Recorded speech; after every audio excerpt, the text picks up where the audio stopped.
All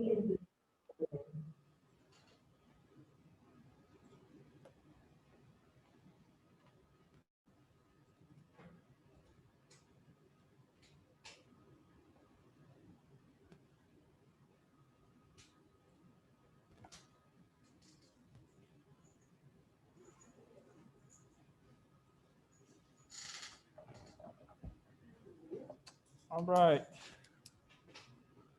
Welcome, everyone. So today we're going to continue our discussion of chapter 19 here. Right.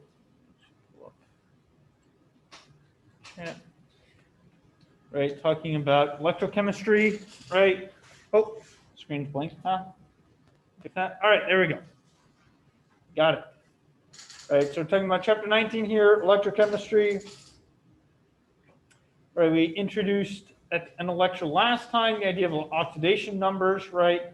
Is sort of a bookkeeping tool to kind of keep track of what's gaining electrons, what's losing electrons, and that would be very relevant to our discussions of electrochemical reactions. Okay. Before we begin, I just want to remind everyone, right, today and Monday next week are the last kind of lecture days, right, where we'll finish up this chapter 19. Okay. After that, the week after Thanksgiving break, we'll have exam 3, and then the week after that, you'll have your final. Okay. During that last week of class, I'll send out like announcements about the final, just to remind people that, you know, not everyone's showing up at the same time, right? We'll have kind of the group A, group B, and people will split up as they have been, right? Where group A will show up at the start of the exam time, and the group B will show up roughly an hour and a half in. I gotta figure out what the exact time window is and figure that out, but yeah, okay. And for those, I've had some students contact me about this already, and I'll just make an announcement kind of to the class. For those who are say traveling for spring, or not spring break, right? Thanksgiving break, going home to see family or things like that. If you just don't either want to come back, don't feel comfortable coming back, whatever the case may be, if you want to do that last exam online and the final exam online, even if you've been in person the entire time, let me know. That's fine. I'm happy to accommodate, you know, anyone who doesn't feel like coming back for a week and a half and then going back home or something like that. You know, that's an option available to you. You just need to email me, let me know, so I can make sure the exam is available for you to take online and such, right? But yeah, but I will be, you know, I'm not going anywhere for Thanksgiving. I got no one coming in town. I'll be here doing things face to face still and whatnot. So you can still come face to face, take the exams face to face and such if you'd like. But yeah, so just keep that in mind. Right, and as a reminder, the chapter 18 thermochemistry quiz is due on Friday by 10 p.m. and the homework is due by this evening for thermochemistry. Okay. There is an extra credit quiz that's posted online that I think I made available starting Saturday morning and is due Tuesday. So there's a longer time window just because there are 2 quizzes due Tuesday next week before the break. Quiz on chapter 19 here that we're talking about today and on Monday. And then this extra credit quiz, which again, it will be a quiz that's just an extra quiz that's a review of everything but chapter 19 and is pure extra credit towards your quiz grade, right? And that there's a little bit of a longer time window to take the quiz so that you don't necessarily have to try to take both that quiz and chapter 19 quiz, say Tuesday night. If you want to do the extra credit quiz over the weekend, it is there to take over the weekend, right? If you'd like to do that. If you want to wait to take both of them Tuesday night, that's fine with me, whatever you do, right? But just letting you know those are there. as well as then on Sapling, there's like a course review assignment called. That assignment is purely extra credit, so you don't have to do it. But if you'd like to do that homework on Sapling, that is purely extra credit towards, again, your homework grade. And I can't remember when that's due. I think it's due like the Friday of last week of class, was just technically like a reading day or something like that. But I think it's just kind of due that week, for the last week of class for that homework. Okay. Is it open currently, the extra credit homework? I think so. If not, I'll open it. I'll make it open starting today if it's not already, but I'll double check that. So, I don't know off the top of my head. So any kind of questions about any of this stuff? Right, again, earlier in the week or over the weekend, or I forget exactly when I did it, right, I updated some grades on Canvas, including your SI attendance grades have also been up, or attendance score, I guess, percentage grade, whatever you call it, right? It's also been added to Sapling as well, so you can check that, make sure that's consistent with what you believe is true. If not, don't contact me about it, or really Riley. Believe you email Victor or something like that. I forget off the top of my head, but I will let that know. I mean, you can email me and I'll tell you who to actually talk to about resolving it. But I just get information from the people in charge of the SI program, and they just tell me what attendance is. I have no track of anything whatsoever. So, but yeah, that's been upgraded. Attendance scores, homework scores up to and including 17. I forget if 17's on there. Have been added and things like that. Okay. The only thing that's not, I mean, extra credit assignments are there, but they're not reflected in your final grade on Canvas, because Canvas doesn't have a way of doing that. I'll try to calculate an estimated grade with all the extra credit stuff in the semester so far, and curves and blah, blah, blah, blah, blah, just to give people a better idea of where they sit. The Canvas grade should be a reasonable representation of what you have, but it's going to be on the lower end of your actual grade if it changes compared to Canvas. Yeah, question in the back. I know this semester, is it you drop our lowest test grade, or you replace our lowest test grade? So I replace your lowest regular exam score with your final exam score. So yeah, so if you miss an exam completely, then that would just be completely replaced. Otherwise, yeah, it would just, whatever your lowest regular exam is gets replaced by the final exam score. Which again, the final exam is going to be just a multiple choice exam for 60 minutes. I forget the exact number of questions, like 30 something questions over those 60 minutes. About a minute and 40 something seconds per question is roughly how it's timed. It's the same kind of time you'd get for the ACS final if we were taking that. And the third regular exam will be multiple choice.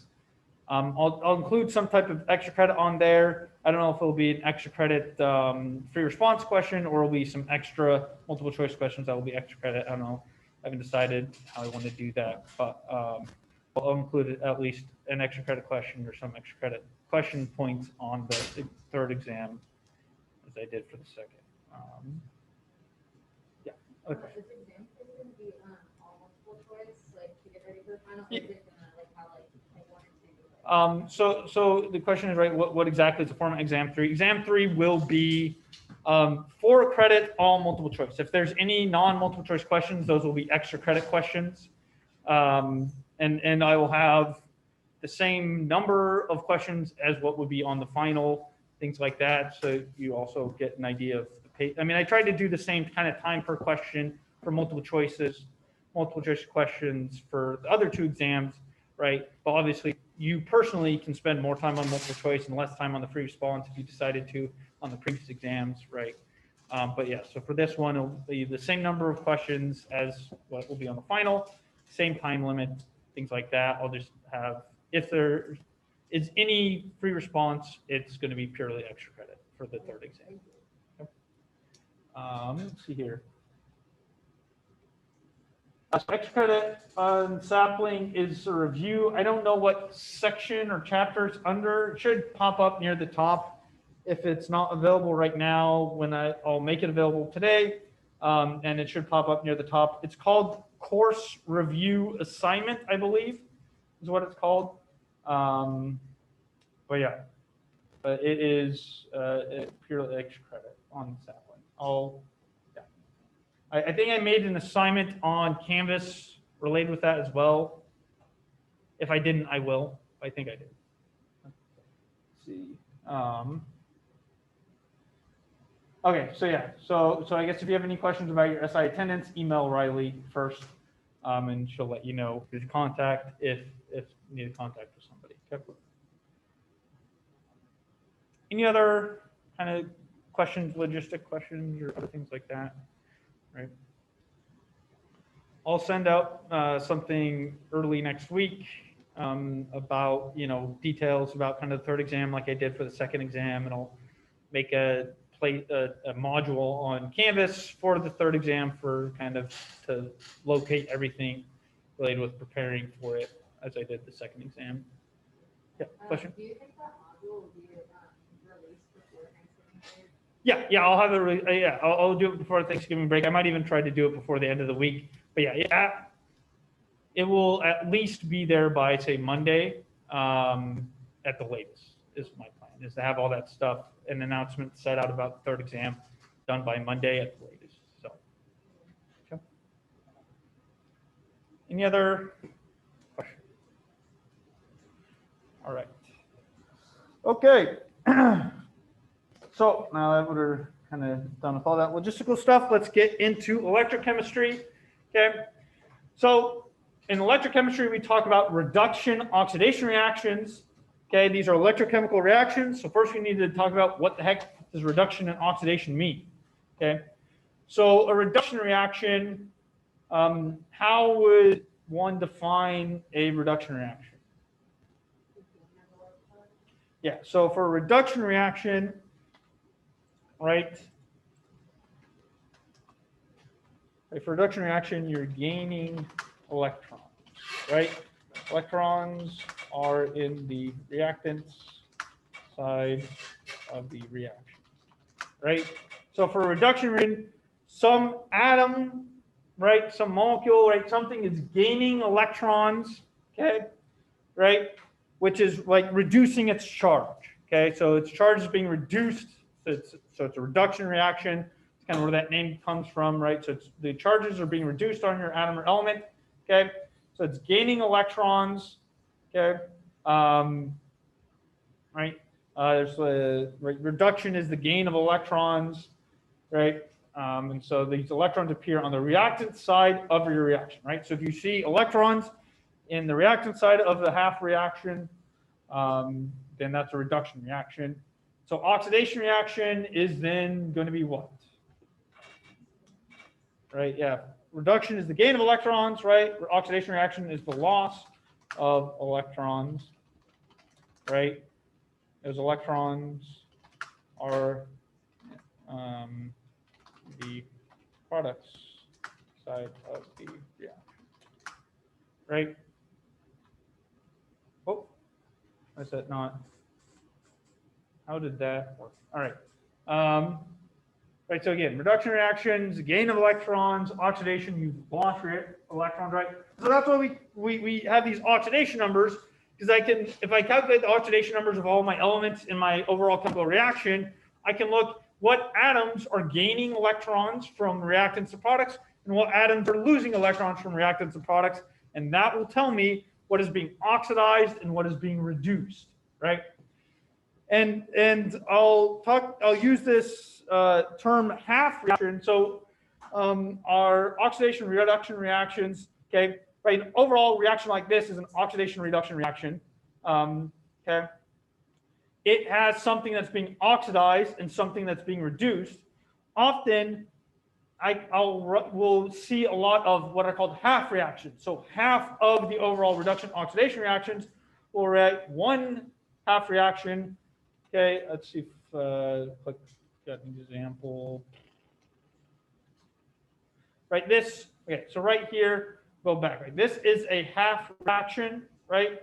It's got just something that's gaining or losing electrons. Carbon here is, let's see here, that's going to be losing some electrons. It's being oxidized, okay? So this is a half reaction, right? But we have half reactions, okay, that are just either a reduction reaction or an oxidation reaction. We refer to those as half reactions. And the sum of those two half reactions makes our redox reaction, right? I get a reduction reaction and an oxidation reaction have to happen together, okay? Right? We have, that's why they're called reduction oxidation reactions, or redox, R-E-D-O-X, redox reactions for short, okay? Because if you have something that's being reduced, it's gaining electrons. Those electrons had to come from somewhere. So wherever they came from, that thing must have been oxidized, right? It must have given off the electron, okay? Right? And so, right, and if something is giving off electrons, something else has got to be gaining those electrons, right? So again, these oxidation reduction reactions are coupled together. They happen together, okay? But we often will refer to those half reactions of just the reduction reaction or just the oxidation reaction as well, and discuss those, right? But in a solution, right, in lab, right, they never happen independently of each other. They happen together, okay? But often it's useful to break up the reaction into the two halves and analyze those before kind of combining, okay? All right. So here's a question, right, based off of, right, our understanding, right, reduction is the gain of electrons, oxidation is the loss of electrons, right? So which of the following species in this balanced redox reaction is being oxidized, okay? Right. Is it A, Mn7 plus, B, Fe2 plus, C, H plus, or D, O2 minus? Which of these atoms is being oxidized in this reaction? Okay. So I've got some C here in the class, A from Zoom here, right? So again, oxidized, right? So something being oxidized means what's happening with its electrons? Is it gaining or losing? Right, it's losing electrons, meaning its oxidation number goes up, right? Oxidation has an increase in oxidation number. Reduction has a reduction in oxidation number, right? Right, and so something that's being oxidized is losing electrons. Its oxidation number has to go up. So, right, the oxidation number of manganese here is +7. Oxidation number of manganese here is +2. That is being reduced, it's going down. So Mn is being reduced in this reaction. Iron has an oxidation number of +2 here, and then has an oxidation number of +3 in the products. So it is increasing in oxidation number. So iron is the thing that's being oxidized. H here has a +1 oxidation number as well as a +1 oxidation number here. And oxygen is -2 and -2 here. Okay. So oxygen and hydrogen, neither one of their oxidation numbers are changing, okay? While manganese and iron, manganese is being reduced and iron is being oxidized. Okay? Yeah, question? So the easiest way to optimize that and determine if it's oxidized or reduced is just to pay attention to the oxidation numbers. Yeah, that's kind of the most straightforward way to do it. Or, I mean, you know, there might be some tips or tricks or things like that to do it in a faster method, but if we were to write out this reaction, right? If I want to do it in detail, make sure I know what's going on, right? I would do kind of this. So let me write it out. 2 plus 5Fe plus H2. Oh, okay. And then switch screens here. Right. Right. So H plus, right? Its oxidation number is +1, right? Because it's a monatomic ion, right? Similarly, iron is +2 here because it's got a +2 charge, and then this should be 3. Sorry. +3. This should be +3. That is an awful looking 3, but that's, I promise that's iron +3, right? And then manganese here is +2, right? All these are pretty straightforward because they're just monatomic ions, right? Oxygen, there's no peroxides here, so oxygen is -2 in both sides, okay? Which means hydrogen here is +1, right? Okay. And then manganese here has to be +7, right? And so with this, I can look and say, okay, right, this is going from +7 to +2, and then this is going +2 to +3, okay? And so that will tell me what is being oxidized and what's being reduced, right? Because again, reduction is the gain of electrons, the reduction of your oxidation number, right? So oxidation number goes down, reduced, oxidation number goes up, oxidized, right?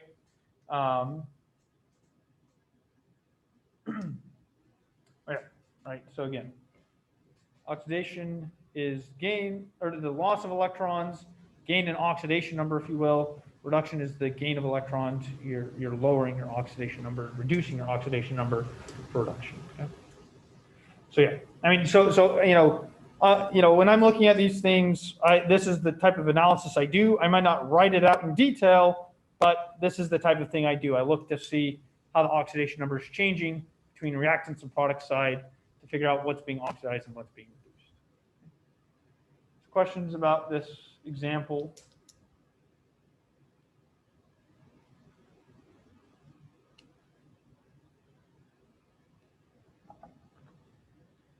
Right. Let's see here. And Brooke, yeah. So when something's being reduced, the oxidation number does go down. That is correct.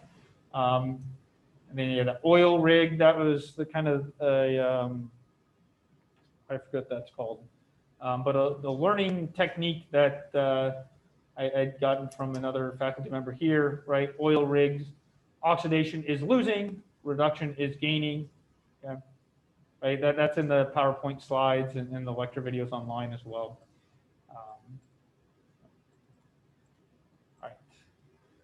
So we talked about what is a reduction reaction, an oxidation reaction, what is being oxidized, what is being reduced.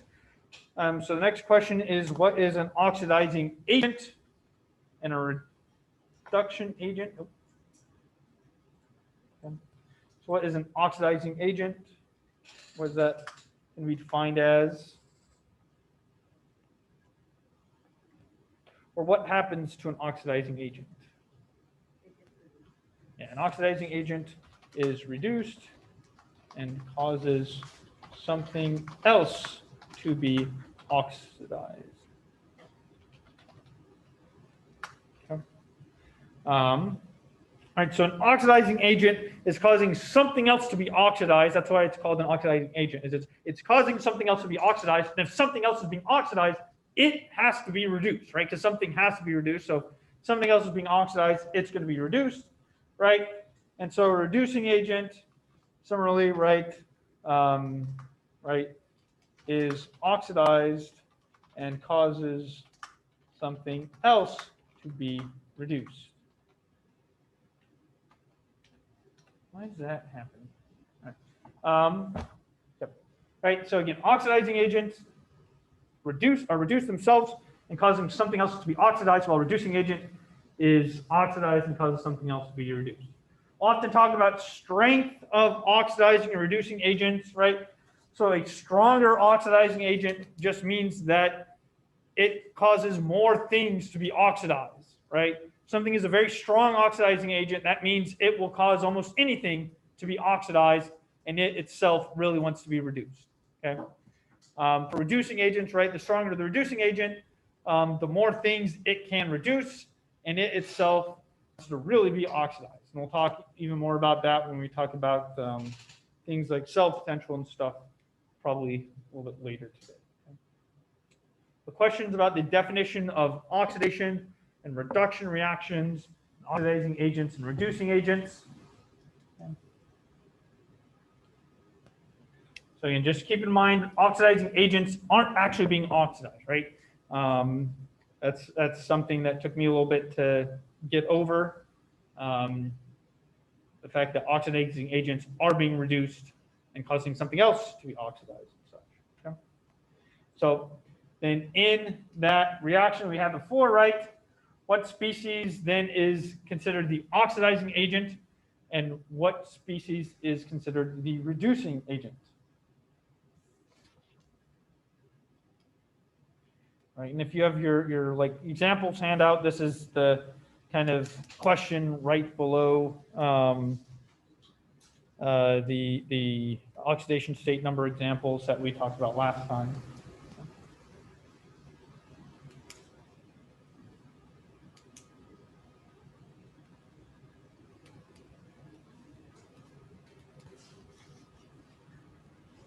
Right. So what in this reaction is the oxidizing agent? All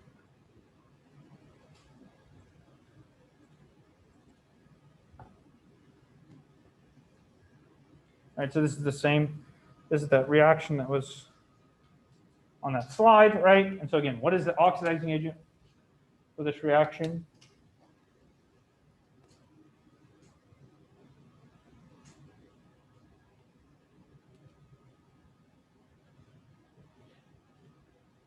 Can it be hydrogen?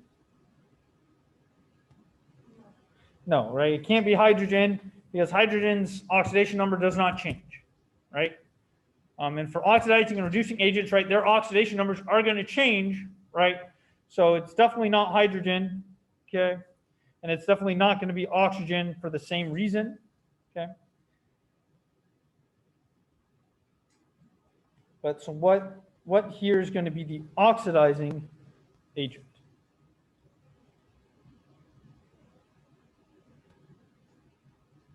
Or if you want to tell me which one is the reducing agent, okay? Yeah. Okay, so on Zoom here, right? So we have for the oxidizing agent, right? The Mn, say 7 plus. You could also have said MnO4 minus, right? This molecule, you could call it the oxidizing agent, right? It is the manganese itself that is being reduced, right? An oxidizing agent, right, is reduced. Let's see, right? And a reducing agent is oxidized, right? So you can also look at this question as saying what is being reduced and what's being oxidized, right? Right? Right? What is the oxidizing agent? What is being reduced is the exact same question, okay? Those are the same questions. What is being reduced? What is the oxidizing agent? Is asking for the exact same thing, okay? So in this case, right, the oxidizing agent, right, is this manganese, okay? Because it itself is being reduced from Mn7 plus to Mn2 plus, right? And so the reducing agent is then what? Iron, right? Fe2 plus, okay? Specifically for these reactions, if you're asked for oxidizing reducing agents, if you're given like multiple choice and some of the choices are products, it's not going to be the products, okay? Right? For these reactions, when we talk about oxidizing and reducing agent, it's talking about reactants, right? What in the reactant side is an oxidizing and reducing agent, okay? So if you had a multiple choice question and it was like A was Fe2 plus and B was Fe3 plus, right? The answer would be Fe2 plus because that is in the reactant side of the reaction, okay? That would be the reducing agent. It wouldn't be Fe3 plus, okay? You're talking about things that are in the reactant side when you're asked these questions about oxidizing agents, reducing agents, what's being oxidized, what's being reduced, okay? Those are specifically questions about the reactants in this electrochemical reaction. Questions about this?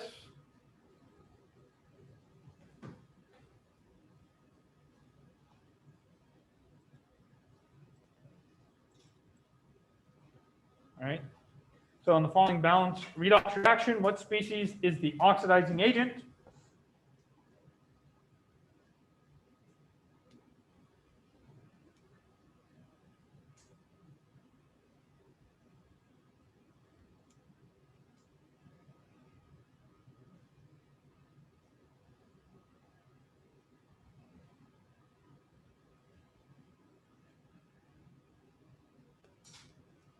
just want to zoom here. We have B. Anyone else feel differently? All right. B is the correct answer. Okay. Right. The oxidizing agent is the thing that's being reduced. And the manganese in this example, just like the previous example, was the thing that's being reduced. Aluminum here is being oxidized from aluminum solid, an oxidation state of 0, to aluminum hydroxide here, which has an oxidation state of +3 in that molecule. Okay, so aluminum goes from an oxidation state of 0 to 3. Manganese goes from an oxidation state of +7 to +4 in this example. Okay. So B again is the correct answer. Mn7+ is that oxidizing agent. Questions about that?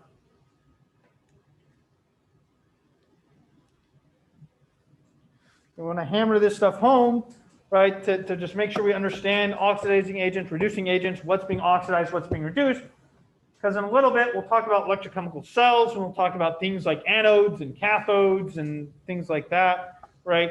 And so we need to be able to identify what's being oxidized and what's being reduced in an electrochemical reaction to be able to talk about electrochemical cells and anodes, cathodes, how batteries work, and other things of that nature. Okay? Right. And so this other question, right, we talked about what is the oxidizing agent. So what is the reducing agent then in this reaction?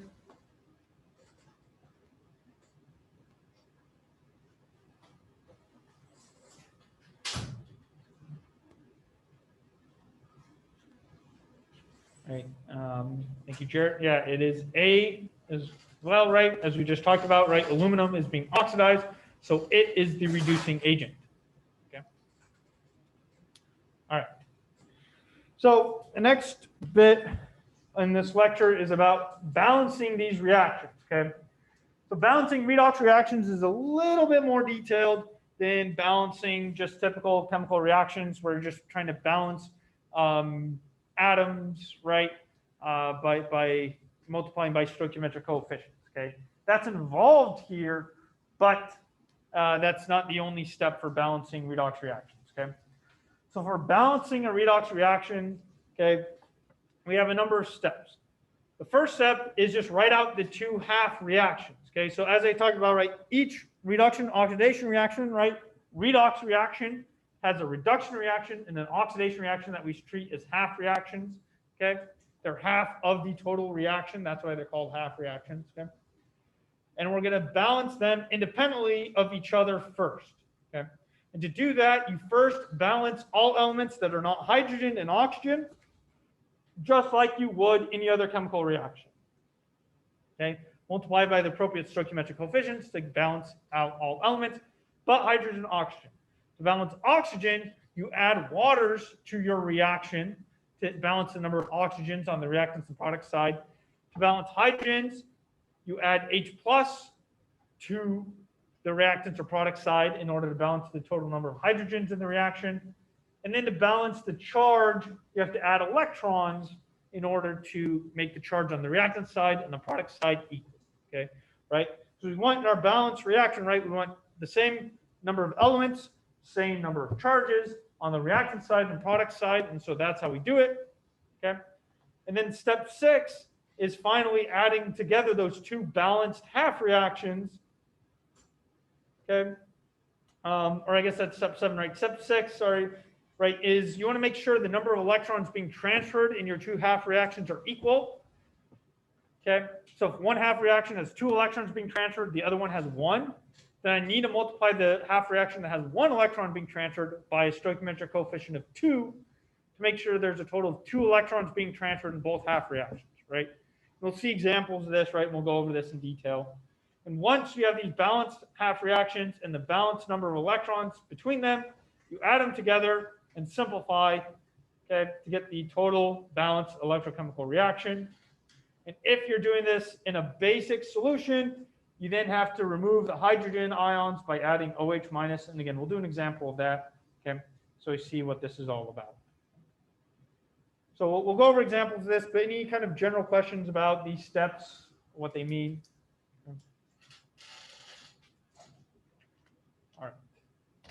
So let's balance the following oxidation reduction reaction. Okay. Do this one. Okay, right. So in this reaction, okay, I have my two half reactions that involve AS2O and H3ASO4, and the other half reaction involves NO3 minus and NO2. Okay, so I'm going to write out my two half reactions, AS2O3 going to H3ASO4. And then the other half reaction is NO3 minus going to NO. Okay, so those are my two half reactions, right? And I pick those half reactions, right? You can either, try to analyze the oxidation numbers to figure out, blah, blah, blah, but actually that's not really going to help, right? To pick the half reactions, you just look at here the molecules with AS in both of the molecules, right? And then the two molecules with nitrogen in the both, right? Hopefully it should hopefully be pretty obvious which molecules are in which half reaction, okay? We don't know which one of these is oxidation or reduction yet. We can figure it out by doing oxidation numbers, but we don't need to. But the point is these are the two half reactions, right? And they're split up kind of based off of these elements, right? AS and nitrogen. All right. So next, I balance all elements besides oxygen and hydrogen. So here I have AS2O3, and here I have H3ASO4. So there's two AS's on the left, one on the right. So I need to multiply this by a stoichiometric coefficient of 2. Okay. That's balanced the arsenic here, AS. And then on the second one, I have one nitrogen on both sides, so we're good. Okay.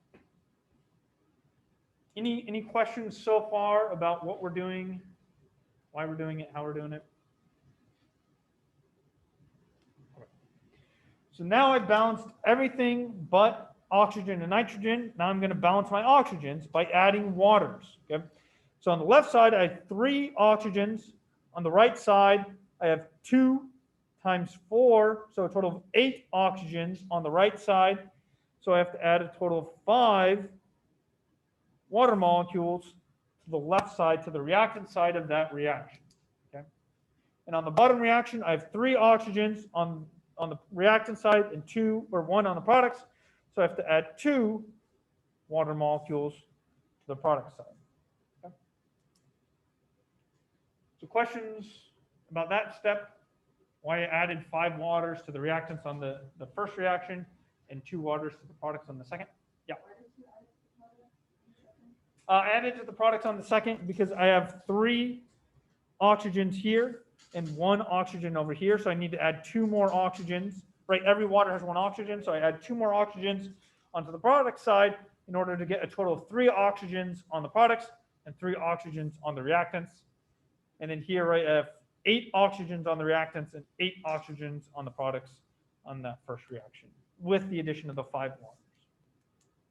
Yeah. Would you always add water, like for the reactions? Every single redox reaction that you're ever going to balance, you always add water. All right, so the question is it just say these reactions or these examples where you add water? No. If ever you need to balance oxygen, you always add water to do so, okay? I always am going to have to add water, right? Because if I try balancing these half reactions by multiplying by stoichiometric coefficients, it's just never going to work, okay? Because I multiply this by 3 to balance the oxygens, but then the nitrogens aren't balanced, right?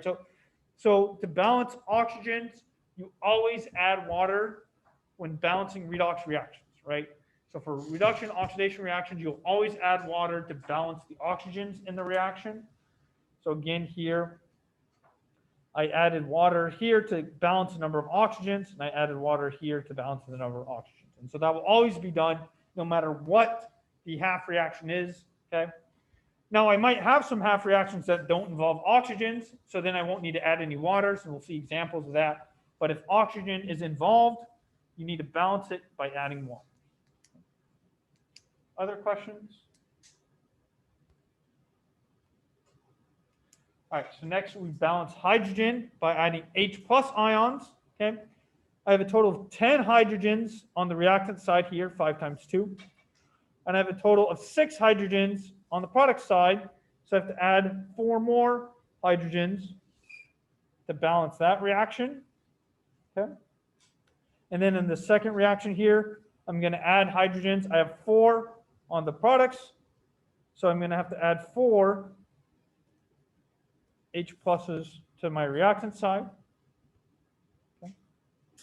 And so now I balance hydrogens, and I balance every element. Okay. By this point, every element should be balanced in your half reactions. Every single element that's involved should be equal on the reactants and product side in both half reactions by this point. Okay. By the time you've added H pluses. Now, in this example, they happen to be the same number, but they don't have to be the same between the two half reactions. Right? I don't have to add the same number of H pluses for both half reactions. That just happen to work out in this case. Okay. So questions? So finally, we balance charges to get our final balanced half reactions. This is neutral here. I have a +4 charge over here on the product side, so I'm going to add 4 electrons in order to make this entire side here have the same charge of neutral and neutral. Okay. On here, I have neutral on the products, and I have a total charge of +3 in the reactants, so I got to add 3 electrons in order to balance, right? So whenever you're balancing charges, right, the electrons are going on the side with the higher, more positive charge, right, or less negative, more positive charge, right? Because when I add electrons, the only thing I can be doing is reducing the charge, right? So if I have +4 on the product side, there's nothing I can do to the reactants in order to get it to be +4, right? Because all I'm adding is a negative charge. So I got to add the negative charge to the side that has the more positive charge, which is the products. And so I had to add 4 to make it neutral. And then here, this is neutral as well. So I had to add 3 electrons. So the 3 electron charge plus NO3 minus plus then 4H plus gives me a total charge of 0 on the reactants, which is the same as the charge of the products. Okay.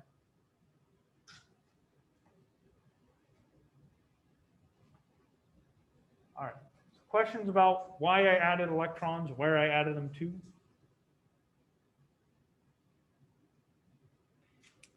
So before we add these half reactions, if I were to add these reactions right now, I'd have a total net of 1 electron appearing in my final reaction, okay? And that can't happen. A balanced redox reaction never has any electrons floating around, okay? All the electrons got to go somewhere, okay? So I have to multiply these total reactions by some number to get the same number of electrons being transferred on both sides of the reaction. So I got to find the lowest multiplicative factor or something like that. I think it's what's called in math. I don't know. Well, I don't think it's lowest common denominator. I think it's like lowest multiplicative factor. It's been a long time since I've thought about that. But whatever it is, right? I have 4 electrons here, 3 electrons here. Basically, I have to multiply this top reaction by 3 and this bottom reaction by 4, okay, in order to get our final half reactions that we can add together. So 3As2O3 plus 15H2O forms 6H3ASO4 plus 12H plus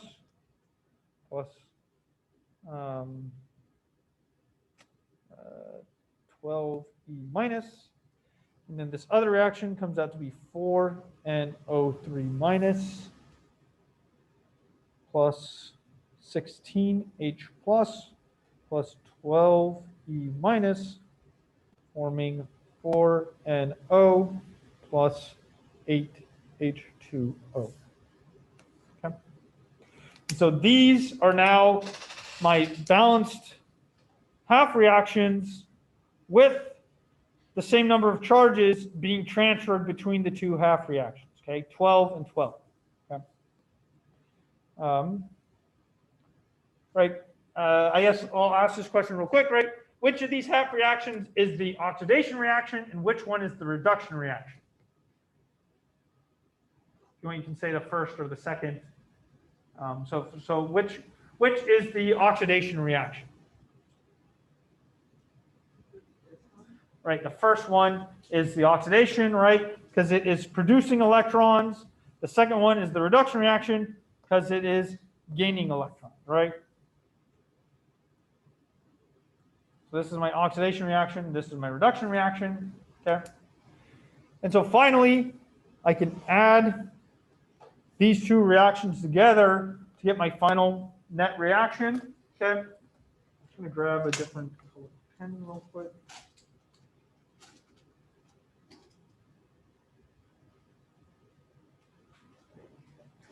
Right?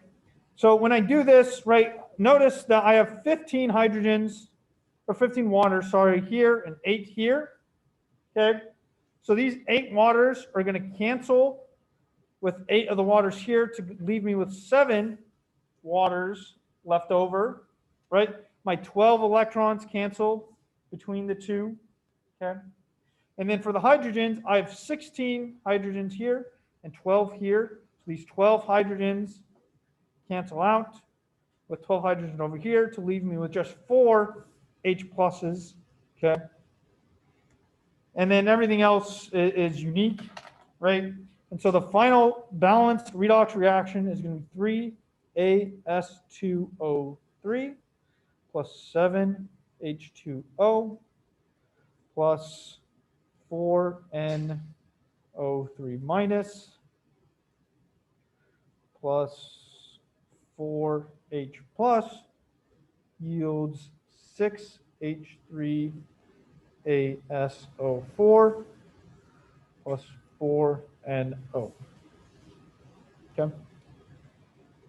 So this bottom reaction here is my final balanced redox reaction. Okay.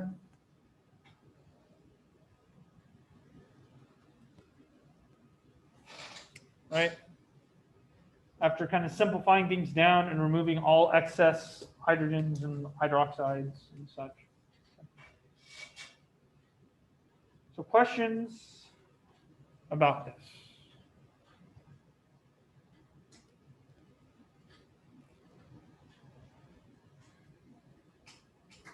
So balancing these guys, as long as you kind of follow the steps, it's fairly straightforward. It's just very tedious, okay? At least in my opinion.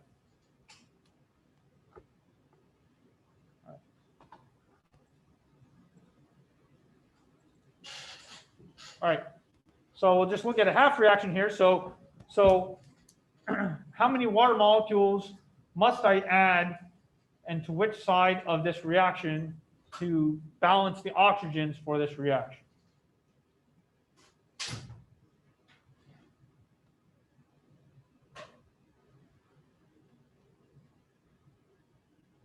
It's already partially balanced because it's balanced the carbons, everything but oxygen. So I want to balance oxygen. How many waters into which side of the reaction must I add? So I got some B's. Anyone else? A. All right. So how many oxygens do I have on the reactant side? I got 4. And then how many do I have on the product side? I have a total of 6 because I have 2 times the 3 in the molecule, right? I have 2 CO3s. So I have 6 total oxygens on the product side, 4 on the reactants. So I got to add 2 waters to the reactant side. So C here, I got to add 2 waters to the reactant side in order to balance the oxygens in this half reaction. And the answer here is C, 2H2O for the reactants.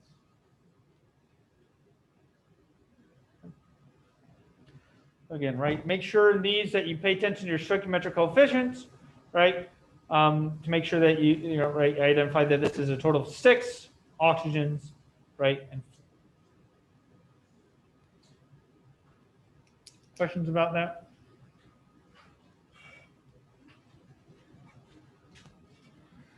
All right. Again, as a reminder, right, balancing these reactions in basic solution is the same as acidic. It's just the very last step. You have to add OH minus for every H plus you have on both sides of the reaction, and then simplify by getting rid of the excess waters. Okay. Let's do an example of this here. Okay.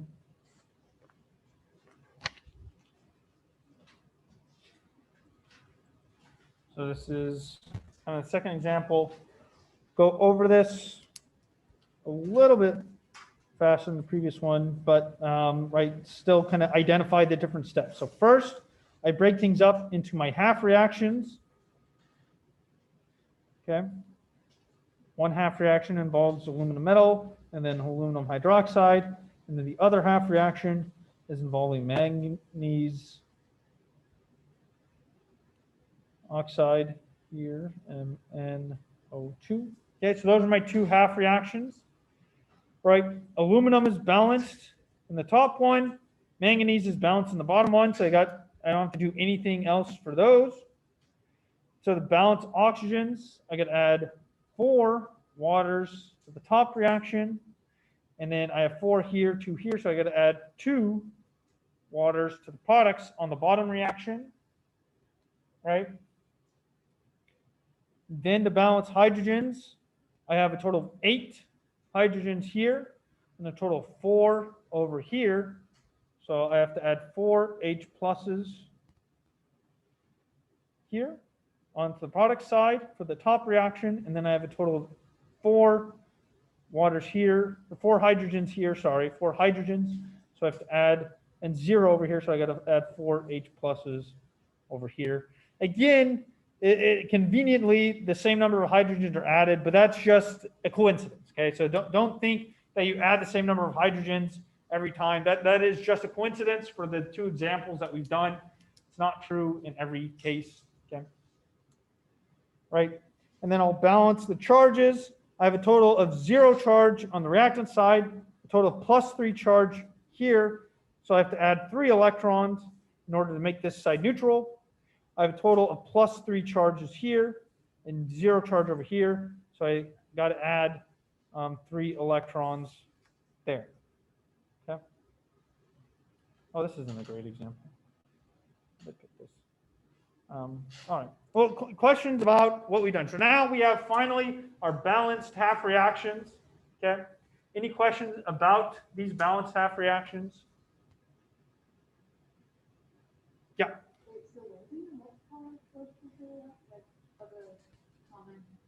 Yeah. So in this case, we don't have to because I have 3 electrons and 3 electrons here, right? The question is, when do I multiply my entire reaction by some number?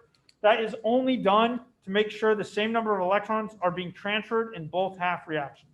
In this case, it's 3 for both of those half reactions, so we don't got to do anything for them, right? Our number of electrons being transferred is equal, so we're fine, and we don't need to balance that at all. Or we don't need to multiply by anything, okay? In the previous example, right, we had to multiply by 4, right? We had to multiply, right, by 3 and 4 because I had 4 electrons being transferred here and 3 electrons being transferred here, right? Other questions about how I got these balanced half reactions? So then finally, I just add them up. Okay. Right. We're going to have some things cancel. Okay. These 2 waters cancel 2 waters over here. Okay. 3 electrons cancel 3 electrons there. And then the 4 hydrogens cancel with the 4 hydrogens here. So actually, there are no hydrogens left over. So you have Al, let's see here, plus 2H2O. Plus MnO4 minus, forming AlOH4 minus, plus MnO2. Okay. And so this is your balanced redox reaction. Since there are no H pluses floating around, this is actually balanced in both acidic and basic solution. So this wasn't a great example I picked for this. Should have done it ahead of time. But let's look at the final answer here. Let's pretend this one is done in basic solution, just so you get an idea of what you have to do. Okay? So in this is if I need to do this in basic, I get to this exact same point, but now I have H plus left here. So what I got to do is I have to add 4OH minus to both sides of our reaction. Okay, so you got to add 4OH minus here, 4OH minus here. On the reactant side, I will have 4H plus 4OH minus, which will react to form 4H2O.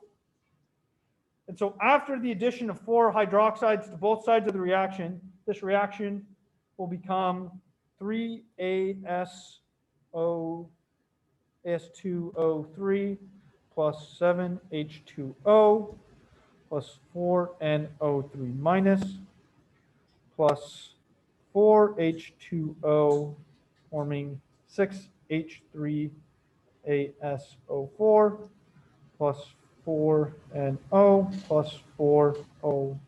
I did not give myself enough room.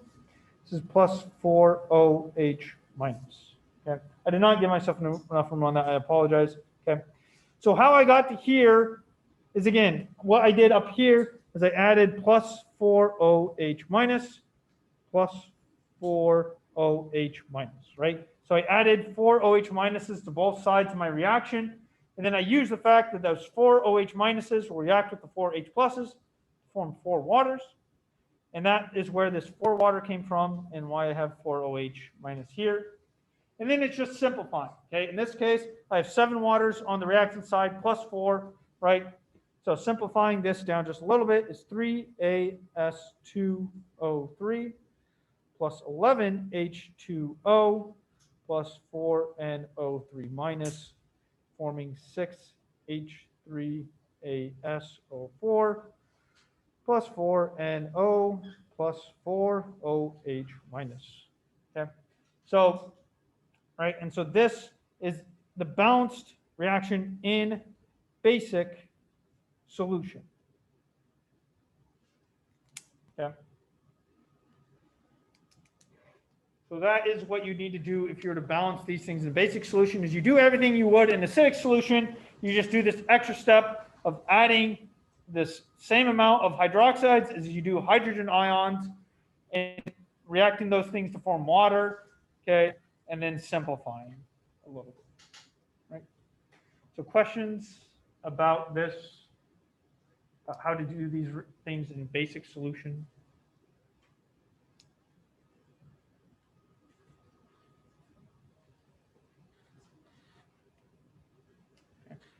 I promise these examples that we've done in class are probably the most involved examples you can get for balancing redox reactions. Okay? Often, a number of the half reactions will have no oxygens involved or hydrogens, and things are a lot simpler than what we have here. Okay? But the examples we did here are definitely on the more complicated end of the spectrum.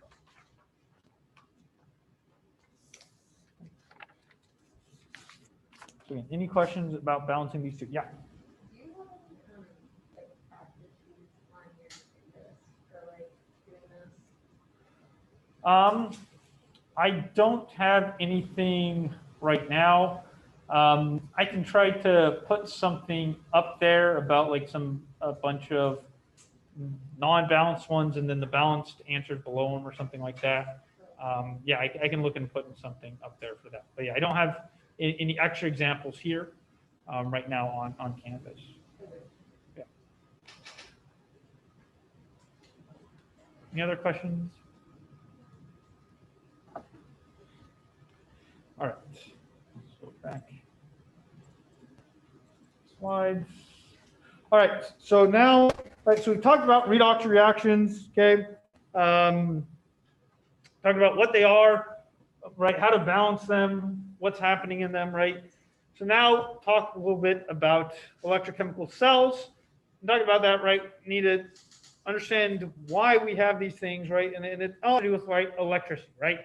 Electricity, which is the flow of charges, okay, through, say, a wire or through a solution, okay, right?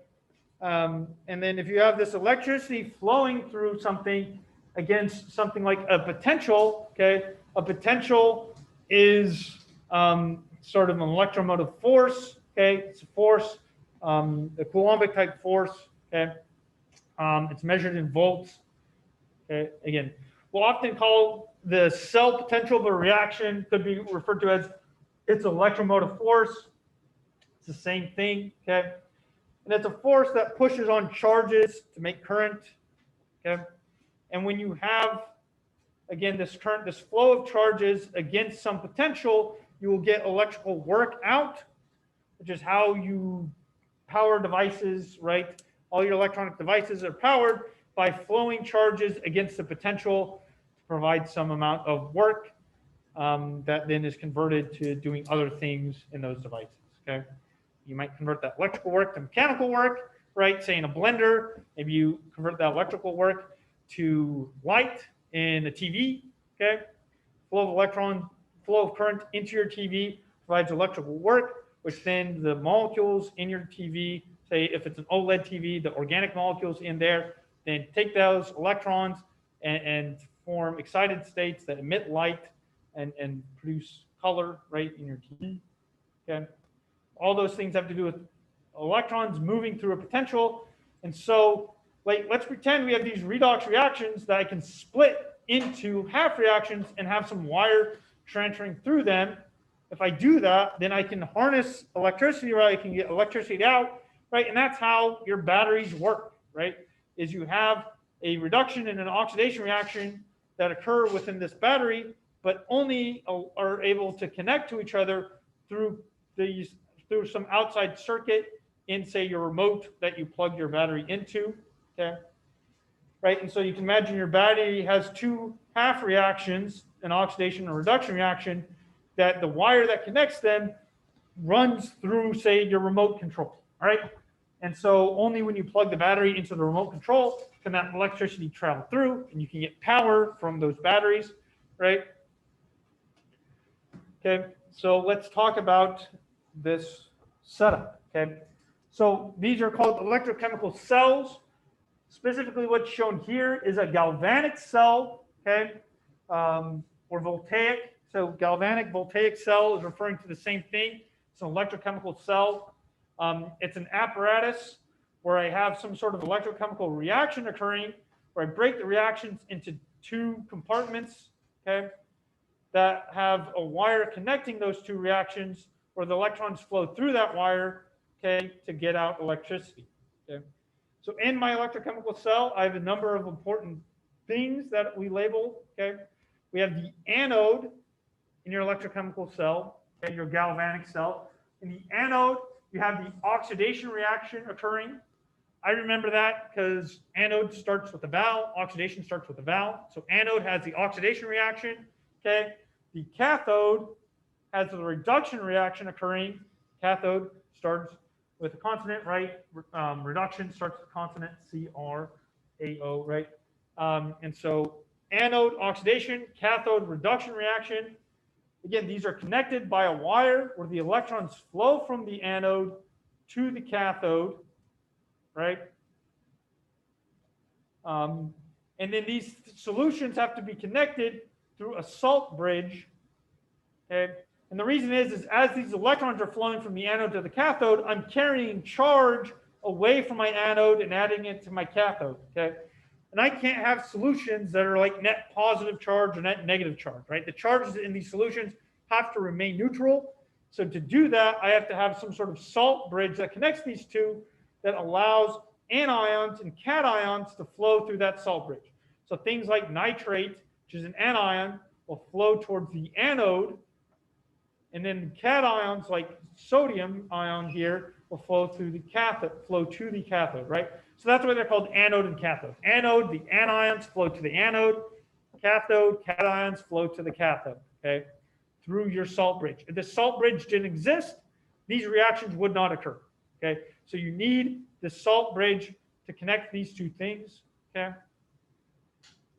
And so this is your typical galvanic cell, right, where you have some oxidation reaction at the anode, producing electrons that flow to the cathode, okay, which undergoes a reduction reaction, and then you have a salt bridge where anions flow to the anode and cations flow to the cathode. And then the metal bars here, if you will, that are sticking in these solutions are called the electrodes, okay? So in this case, zinc is an electrode, and copper is an electrode. These electrodes don't have to be involved in the chemical reactions, right? The oxidation reaction is zinc going to Zn2+, the reduction reaction Cu2+ going to Cu, right? So these electrodes are involved in the electrochemical reaction, but they don't have to be. It could be something like platinum or some other inert metal that's just there to conduct electricity, okay? So the electrodes don't have to be involved in the reaction. They could just be conducting electricity from one side to the other, but the electrode is some solid conductor material that allows the electrons to flow into some wire from one cell to the other. So questions about these definitions, what they are, okay? Yeah. Yeah, the anode has the oxidation reaction occurring, right? I'm going from Zn to Zn2+, right? And I'm producing electrons. Yep. And the cathode always has the reduction reaction, Cu2+, in this example, plus 2 electrons forming Cu solid. Okay. So again, anode always has oxidation, cathode always has the reduction.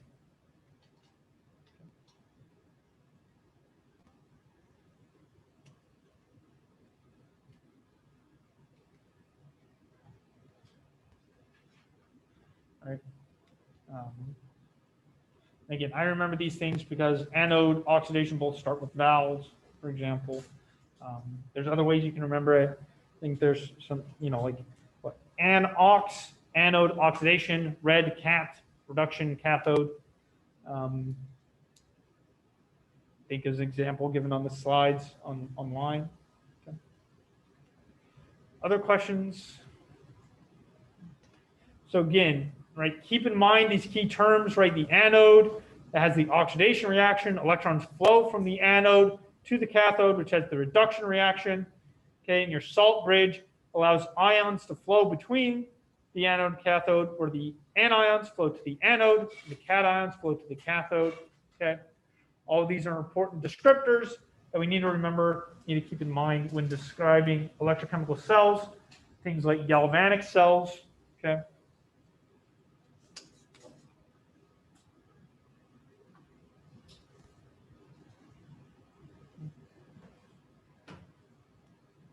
Questions about these descriptions, definitions?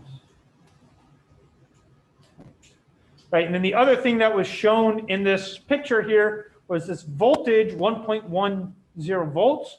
That voltage is referred to as the cell potential, can also be referred to as the electromotive force, but I'm going to basically refer to it as the cell potential in this class, okay? But electromotive force is another name for it. So if you see EMF somewhere, that's the same thing as the cell potential, okay? And that cell potential is measured in volts, which is a joule per coulomb, okay? And experimentally, right, you measure it using something like a voltmeter or potentiometer, okay? Right, but that 1.1 volt here is the cell potential for this redox reaction, okay? Every redox reaction will have some cell potential, okay? It may be positive, it may be negative, but every redox reaction will have a cell potential, okay? And often we'll talk about the standard cell potential. So the standard cell potential is just like your standard Gibbs free energy, standard entropy, standard enthalpy, right? It's the cell potential where you have 1 molar concentrations of things, 1 atmosphere pressure, got things at 25 degrees Celsius, right? Your standard conditions, right? So your standard cell potential is the cell potential at standard conditions. And again, that's indicated with this little superscript 0 here, right? Indicate that that is your standard cell potential.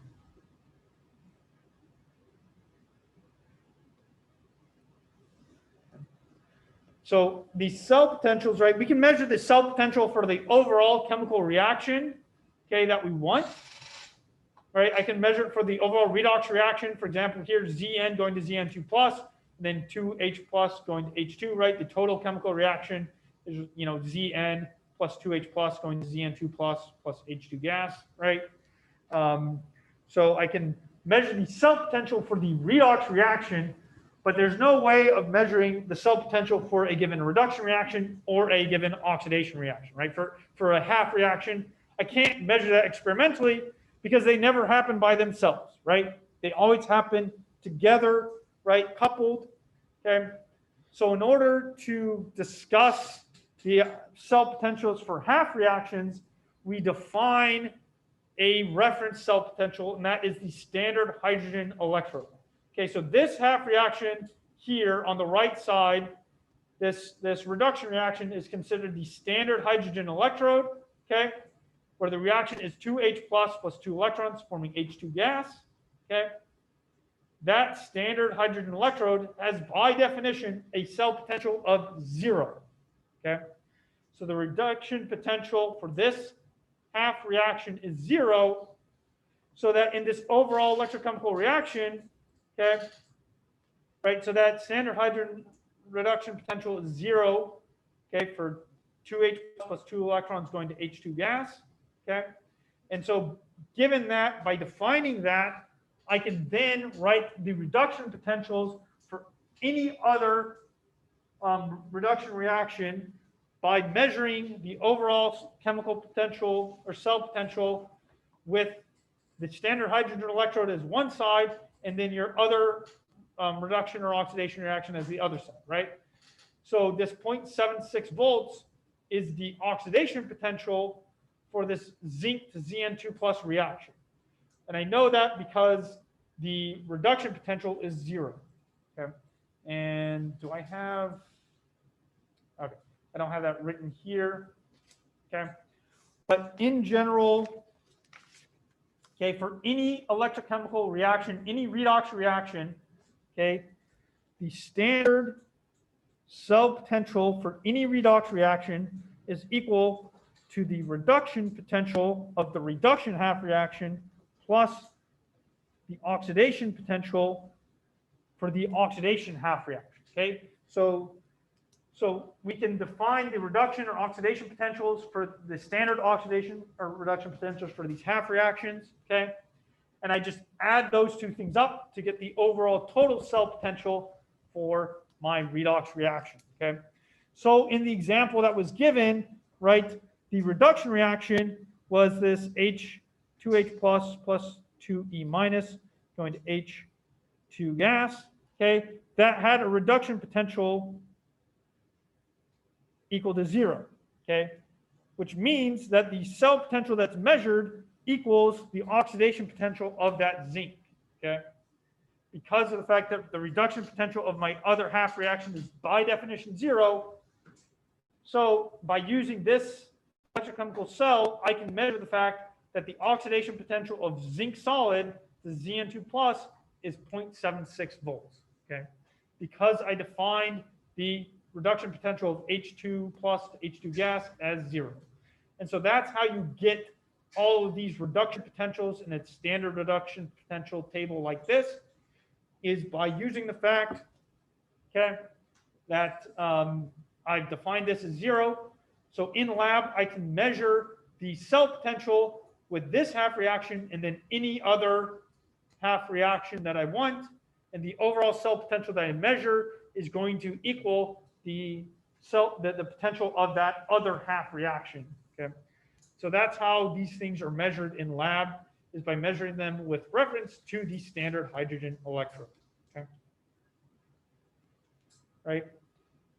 And with these, okay, right, with these standard reduction potentials, okay, the more positive your reduction potential is, the more that thing wants to be reduced, the more that thing wants electrons. So for example, F2 gas plus 2 electrons forming 2F minus, right? That is a very, very large reduction potential, okay? That's because, right, fluorine is very electronegative. It really wants electrons, okay? And so it's no surprise that it has a very high reduction potential. So it really wants to be reduced, okay? Which means that F2 gas is a very strong oxidizing agent, okay? Something that really wants to be reduced will oxidize anything because it will strip electrons from whatever it can, right, in order to be reduced. So F2 gas is a very strong oxidizing agent, okay? And then vice versa, things with very negative reduction potentials really do not want to be reduced. Lithium ion does not want that electron back to form the lithium solid. It wants to stay as lithium ion. So lithium ion is a horrible oxidizing agent because it does not want to be reduced, okay? So lithium ion is not going to be able to oxidize anything, okay, while F2 gas will oxidize anything, right? Vice versa, right? And then the reverse is true then for the product side. So lithium metal, right, really wants to get rid of its electron to form lithium ion. So it is a great reducing agent because lithium metal itself really wants to be oxidized, while F2, okay, or F minus, right, does not want to form F2 gas. So it does not want to be oxidized. So it is a horrible reducing agent, okay? So right in this chart, the reactant side, the further up the table you go, the stronger oxidizing agent you have. On the product side, the further down the table you go, the stronger reducing agent that you have, okay?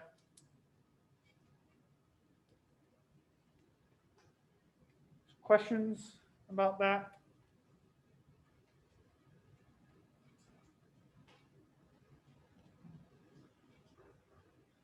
So we'll do this example before we finish here. So which of the following halogens is the best oxidizing agent?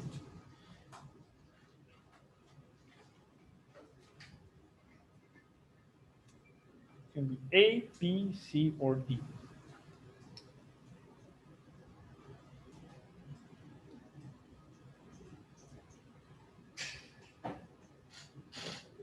Yes, it is going to be A, right? Because again, an oxidizing agent is being reduced.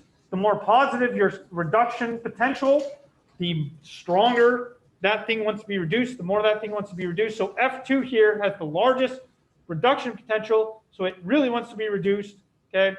So A here, F2 gas, is the best oxidizing agent because it has the most positive cell potential, right? Again, the more positive your reduction potential, the stronger oxidizing agent you are, okay? Right? The weaker, the more negative the cell potential, the weaker the oxidizing agent you are, okay?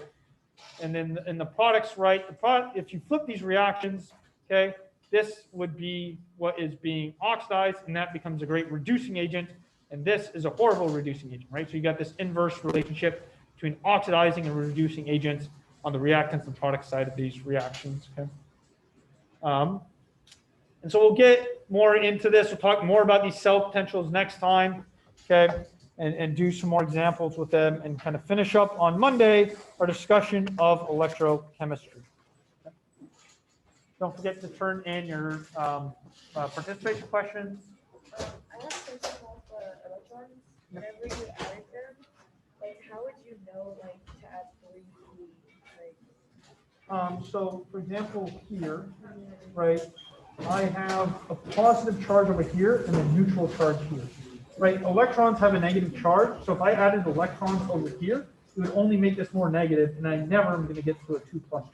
okay. But I have a 2+ charge here, so if I add 2 electrons over here, then it will make it neutral, which is the same as that side. Oh, okay, so for this one I would do 3. Okay. Yeah, the 3 electrons over there. And for this one, it's already canceling out, right? Because Yeah, so here this is giving you kind of the half reaction, and so the electrons are already added in your pump. and I don't know if we went on this in the beginning class, but I didn't catch it. Like, Oh, so that was actually something we covered at the very end of last class. I just kind of put it here because it's relevant to kind of all this stuff, right? So the oxidation numbers, right? There's the rules, and this.